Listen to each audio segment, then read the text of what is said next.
Thank you for joining us today. My name is Stacy Outlaw, and I'm the Chief Marketing Officer at WAEPA. I am very excited to welcome each of you to the 2023 Annual Member Meeting in partnership with FNN. Now, it is my honor to introduce you to WAEPA CEO Shane Canfield. Shane brings over 30 years of experience in insurance and nonprofit leadership to WAEPA. He joined the organization in 2016 with an MBA from George Mason. Shane has spent most of his career in the insurance industry.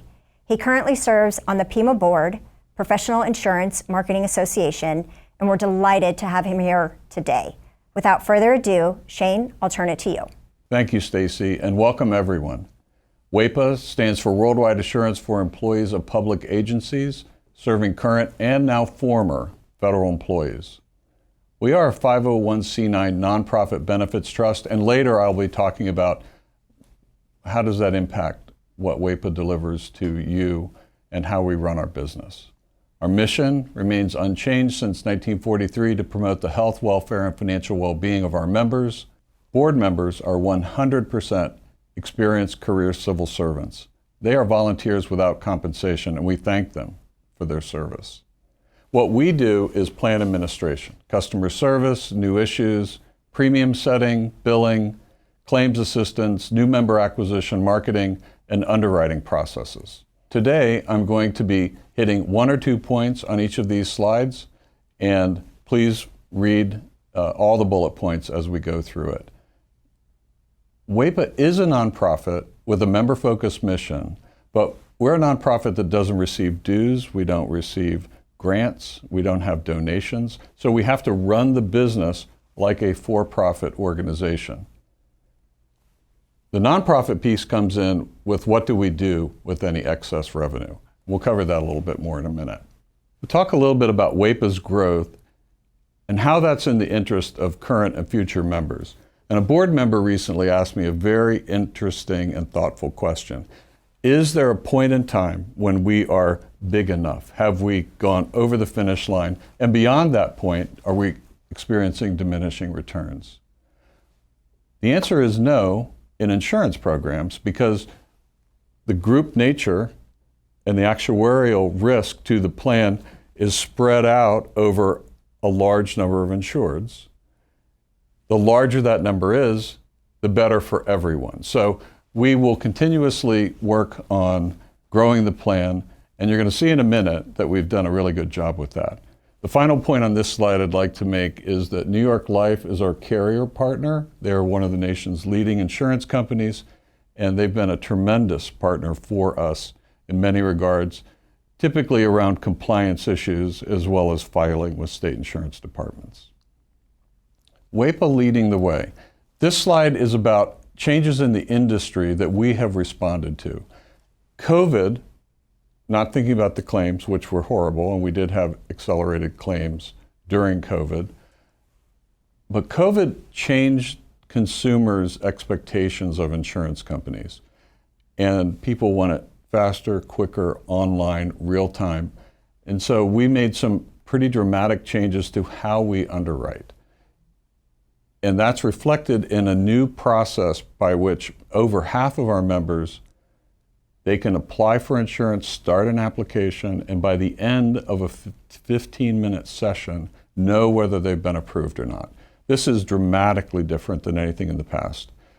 Furthermore, if somebody doesn't make it through that initial underwriting online process, it goes to a human underwriter, and that's only 2 or 3 days. This is compared to the traditional 3 weeks it takes to underwrite. So we're responding, and we're ahead of the curve on this. Many of our competitors, many even large insurance companies aren't doing this. The other major piece on this slide I want to talk about is the variability in interest rates. As you all know, interest rates both in fixed income and equities has been all over the map. This has been going on for a couple of years now. But we have spent a lot of time over many years, and this continues to this day, is making sure our portfolio has appropriate risk but not reckless risk in it. So we have done very well as an institutional investor, and the diversification of our portfolio has dramatically lessened the the ups and downs that we've all seen in the marketplace. This slide is talking about WAEPA in the insurance environment. Federal employees, like anyone else, have many options for life insurance. And on this slide is represented direct writers like Geico and AAA. These are direct writers, meaning direct to consumer. There's no agent in the middle. The agency system, Allstate, State Farm. And then, of course, there are federal unions, and there are other C9s, nonprofits serving the federal community like us.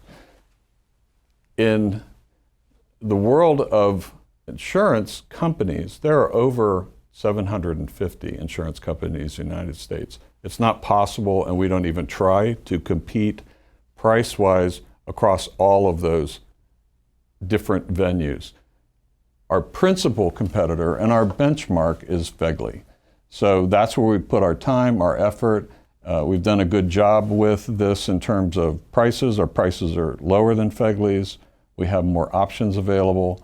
And we're also a good supplement to FEGLI. We'd say, we don't know precisely because we don't ask this on an application, but our sense is about half of the people in the plan now use WAEPA as a supplement, not a replacement.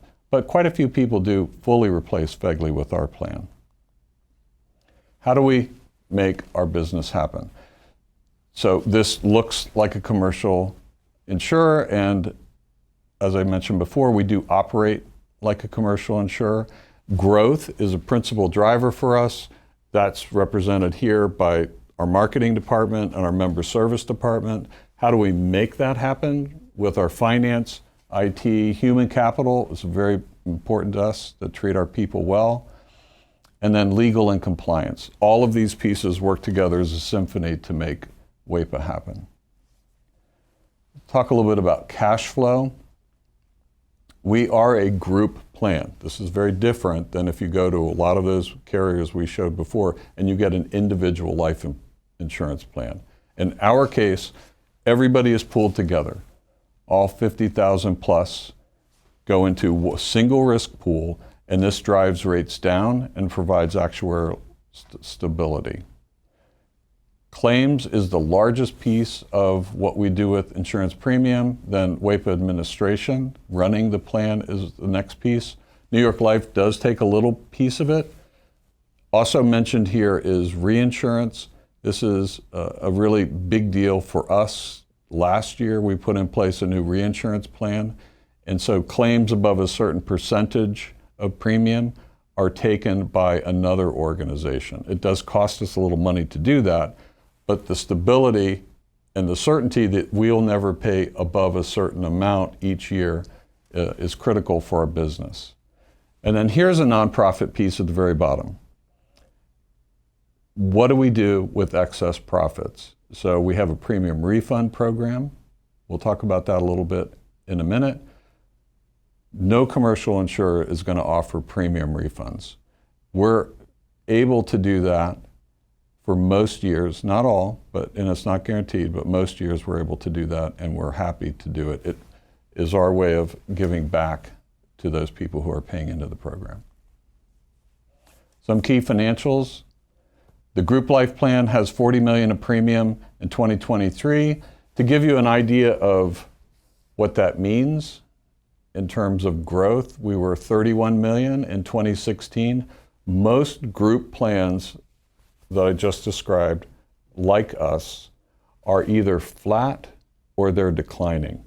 We are really an industry leader with this projected growth. That represents $12 billion of coverage. We have $111 million of reserves. This is more than we need to withstand any catastrophic claims event.